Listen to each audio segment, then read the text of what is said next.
في مكة المكرمة أعلنت إمارة المنطقة تمكن الشرطة من إلقاء القبض على أهم اثنين في قضية الاعتداء على رجل الأمن في كورنيش جدة أمس. وقد ظهر في مقطع الفيديو أحدهما يضرب الراكب في السيارة، والآخر يدهس رجل الأمن. وأضافت الإمارة أنه تم التحقيق معهما وقد اعترفا بالجريمة. إلى ذلك أشاد أمير منطقة مكة المكرمة الأمير خالد الفيصل برجال الأمن وسرعة القبض على المعتدين، مثمنا جهودهم في الحفاظ على أمن المملكة.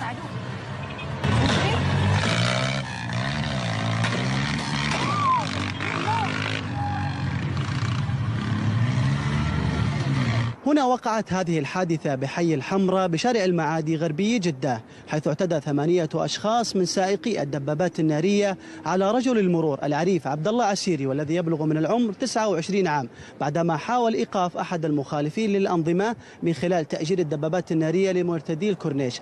الآن ننتقل إلى أحد شهود العيان ليروا لنا تفاصيل هذه الحادثة. أباك تخبرني كيف شاهدت الموقف بالضبط، وش اللي حصل تماما؟ والله بسم الله الرحمن الرحيم. أول شيء يعني الموقف مؤسف صراحة، يعني من أصحاب الدبابات هذول اللي يعني لا حسيب ولا رقيب لهم وراءهم. حلو.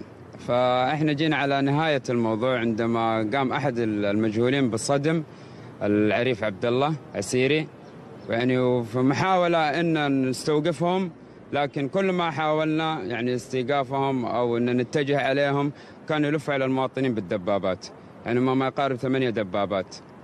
فبعد عملية صدمهم قدرنا نوصل عبد الله عسيري العريف، وحاولنا يعني بشتى الوسائل، يعني لدرجة أنه وصلت أن قاعدين نرميهم بالحجار على أساس بس يبعدوا عنه، يعني وما قصروا يعني رجال الأمن في وقت يعني قياسي، يعني جابوا أول 2 ومن ضمنهم اللي قام بالاعتداء بالصدم على العريف عبد الله.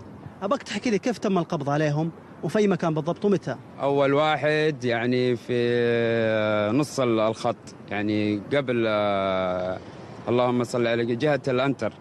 حلو. هذا أول واحد لأنه ترك الدباب وشرد على رجوله، والثاني كذلك يعني تم إلقاء القبض عليه من أحد المواطنين في عمارة مهجورة بجوار الموقع، يعني مو بعيد.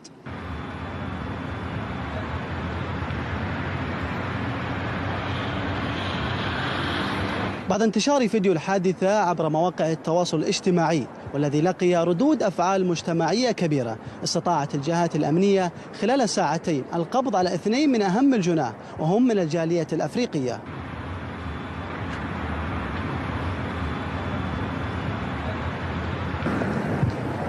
قمنا بالتواصل مع رجل المرور الذي أفاد لنا بأنه تلقى العلاج اللازم بمستشفى الملك فهد العام مساء البارحة بجدة، وهو الآن يتمتع بكامل الصحة والعافية.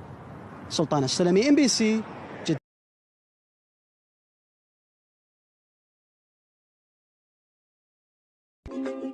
إذا أعجبك الفيديو لا تنسى اللايك وكومنت تحفيزي، ولكي تتوصل بكل جديد اشترك الآن.